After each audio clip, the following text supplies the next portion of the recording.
Olá, pessoal! Sejam muito bem-vindos, muito bem-vindas à nossa quarta aula, e acredito que será a última, do passo a passo de uma avaliação clínica.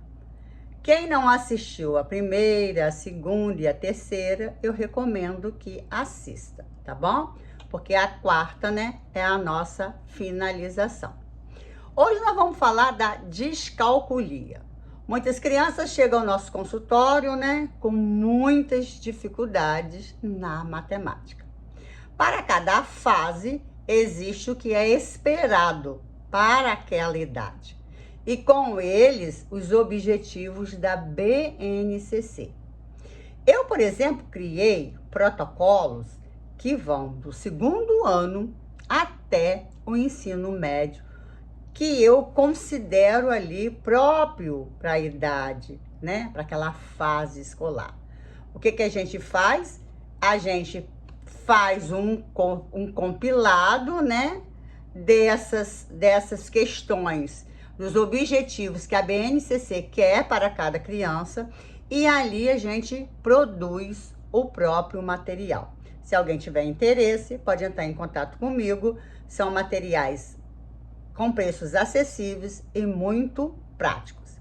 Depois, se você achar que a criança tem muita dificuldade naquilo que você apresentou para ela, naquele protocolo qualitativo, você deve então, né, apresentar para essa criança um protocolo quantitativo. Que nós temos aí, por exemplo, Coruja Promate, nós temos o TDE2, nós temos o Pronúmero. Pesquisem que vocês vão achar esses instrumentos. E também, quem quiser aula do TDE2, eu também tenho. Porque o TDE2, além de dar ali os erros e o acerto, se a criança está dentro ou não do esperado, dá velocidade de processamento. Quem tem descalculia geralmente tem uma velocidade de processamento baixa, tá bom? Também você deve avaliar o tempo e o espaço, né, juntamente com essa criança. Será que essa criança, por exemplo, sabe qual é o dia da semana, qual é o dia de ontem, qual vai ser o dia de amanhã, onde ela mora? Onde o equilíbrio dela em relação ao espaço, ela sabe passar e entrar, ela usa o espaço devido. Então, a gente precisa identificar se essa criança tem uma relação de orientação temporal e também espacial. Outros instrumentos que eu citei atrás também dá essa medida para vocês de tempo e de espaço, como aquele mesmo que eu falei com vocês, né? O que está acima, o que está abaixo, o que está do lado. Isso aí também, lateralidade, essa questão também espacial. Vocês precisam saber se essa criança tem boa memória auditiva. Eu gosto muito daquele protocolo de repetição de palavras e pseudopalavras, daquela coleção da Memon, né? Da linguagem aí oral. A criança vai repetir para vocês, nem toda criança consegue repetir, não tem aquela memória auditiva boa, porque ela não consegue te dizer, às vezes te diz 2, 3 palavras, mas não consegue te dizer o restante. Ele tem ali a tabela para cada ano escolar, é só vocês olharem. Tem o span de dígitos, tá? Também que vocês possam estar aí avaliando essa memória, né? Também dessa criança. Nós temos a memória visual, tá? Que é o quê? A criança visualizar e poder te dizer ali o que tem naquele desenho, por exemplo. Mas eu já havia falado também da visomotora, e isso também ajuda muito na memória visual. E como vocês podem fazer uma atividade aí de memória visual? Você coloca, por exemplo, várias figuras de animais, né? Faz o comentário daqueles animais, pergunta se ele conhece aqueles animais, se aquele animal é doméstico, se aquele animal é selvagem. Depois, pede para ele olhar bastante ali, tá? E 20 segundos você retira e pede para ele citar quais animais ele recorda. Isso é memória visual, porque ele visualizou para depois te dizer quais tinham ali. Memória semântica. A memória semântica, você pode pegar um textinho, você pode pegar um textinho, por exemplo. Sei lá, em uma bela tarde, o engenheiro Pedro leva sua filha Joana ao dentista.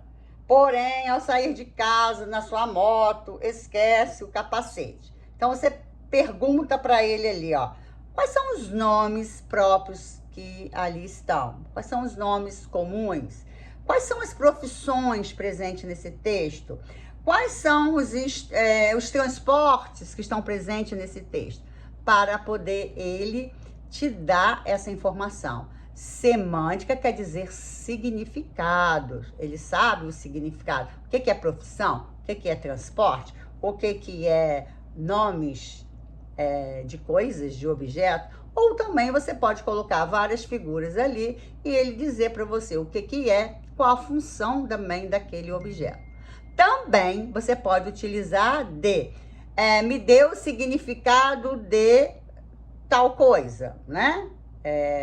Por exemplo, o menino está muito triste. Qual é o significado de triste?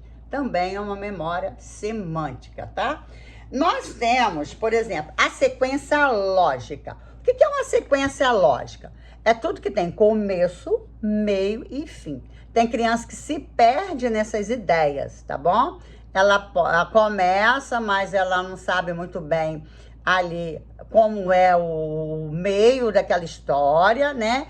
E como ela vai, como que aquela história realmente finaliza. Essa sequência lógica é muito importante para poder compreender textos, tá bom? Outra coisa muito importante, teste da atenção. Eu preciso fazer o TAC com essa criança, né? Que tá naquele livro azul da coleção que é tão popular, né, que vocês já conhecem. Nós temos, por exemplo, a Torre de Londres, nós temos o Tolkien, nós temos, por exemplo, aquele livrinho verde, que é a avaliação de linguagem e funções executivas. Aquele livro é muito bom. Ali, quando a gente pede para citar as palavras com P, quando a gente pede para a criança citar o que tem dentro do consultório, isso são funções executivas. Fluência verbal é função executiva também. Nós temos o teste dos 5 pontos, tá bom? Que é excelente. Se você também quiser aula desses protocolos, todos eles eu tenho, é só entrar em contato comigo, entrar no meu grupo, que está lá no meu perfil. Você vai aplicar o trilhas, se essa criança for pré-escolares, e tem o trilhas também das crianças escolares. Então, nós temos todo um compêndio aí de instrumentos que a gente pode estar utilizando na nossa avaliação. Teste de competência leitora, você pode aplicar o PROLEC, né? Aquele PROLEC azul, para ver se a criança sabe ler as palavras, sabe ler o texto, sabe compreender. Temos aí também o PROAD, que embora seja qualitativo, mas ele também vai dar uma visão para você sobre essa questão ali da competência leitora. Lembrando que um bom profissional, ele não fica só preso em testes qualitativos. Nós precisamos de testes padronizados. Por quê? Porque o teste padronizado, você vai olhar, né? Com ele mesmo, você vai ver essa questão e ele com os pares.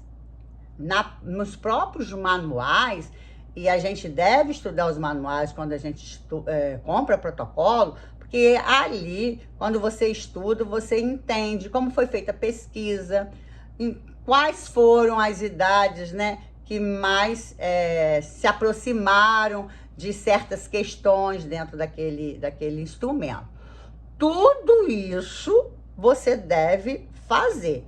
Então, não fica só em testes qualitativos, tá? São bons? São. Deve fazer? Sim. Mas precisa também de testes quantitativos. Os quantitativos são os testes padronizados. E quanto à sondagem de leitura, né? A gente tem o Alfale, que também é qualitativo, né? Nós temos ali as fases da escrita. E você precisa entender em que fase da escrita se encontra o seu paciente. Se é na fase logográfica, se é na fase alfabética, se é na fase ortográfica. O Alfale vai te dar essa visão geral. Então, e depois você aplica, por exemplo, o TDE-2 para ver como que está a escrita dessa criança. Ela escreve, quais erros ela comete, qual é a velocidade que ela faz naquele instrumento quando a gente dita as palavras para ela. Então, pessoal, o passo a passo da avaliação, basicamente, é isso. É você você saber dos sintomas, saber dessa estrutura familiar, compreender de fato que essa criança vem apresentando, e nós, psicopedagogos e neuropsicopedagogos, nós avaliamos a questão da aprendizagem. Então, para você atender uma criança, ele precisa estar com alguma dificuldade de aprendizagem, que se for só de comportamento, você tem que mandar para o especialista, que é a neuropsicóloga, que é a psicóloga. Depois disso tudo, o que você vai fazer? A sua síntese diagnóstica. E o que é essa síntese? Você vai descrever ali os seus achados de todos aqueles protocolos que você aplicou. Vai ali descrever numa linguagem técnica, mas porém numa linguagem também simples. Porque se eu leio o seu relatório, eu preciso compreender o que você escreveu. Se quando você der o seu relatório para uma outra pessoa e ela não consegue ali entender de fato o que você quer dizer, o seu relatório realmente não está tão bem escrito. Então, é preciso ter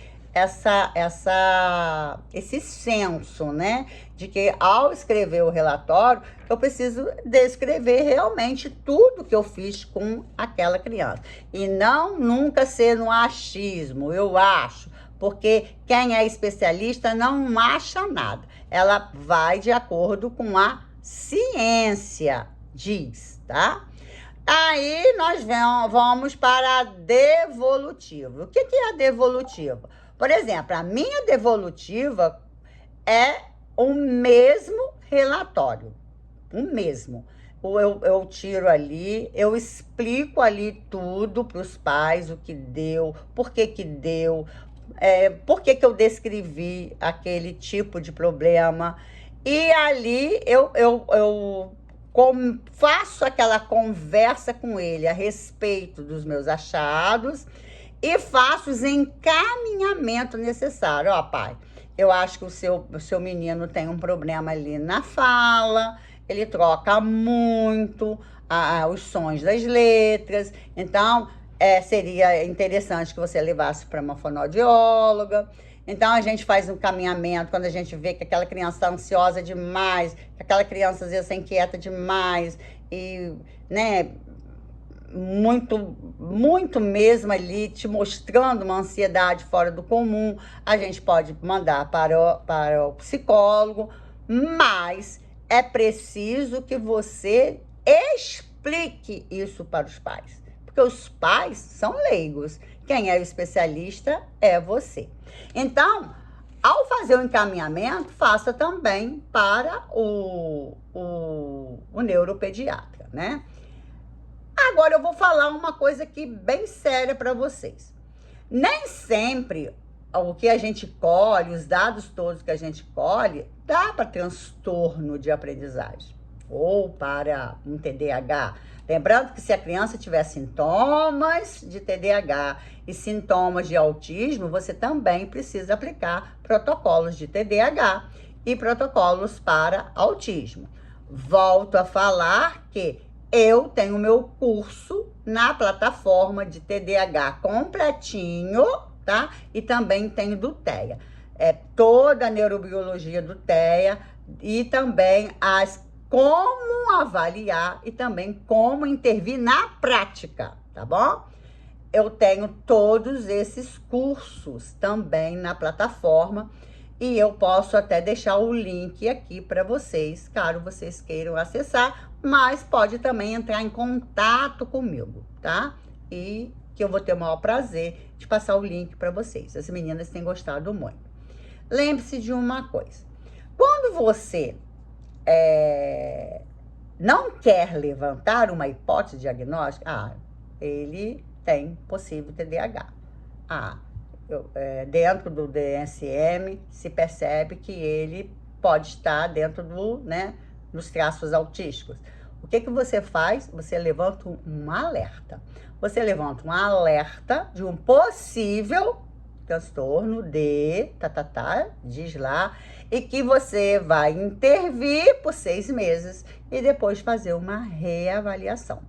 É nessa reavaliação que você vai ver se o seu paciente conseguiu as habilidades que ele estava ali em déficit ou se realmente se configura, um transtorno, seja lá específico de aprendizagem, ou autismo, ou TDAH, mas se você não quer levantar de imediato uma hipótese diagnóstica, você pode sim colocar ao final um alerta para tal e dizer aí que você vai intervir e depois da intervenção você vai então reavaliar esta criança.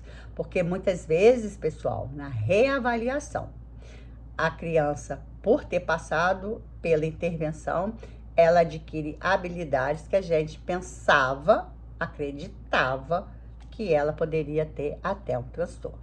Fica com Deus, até o próximo encontro.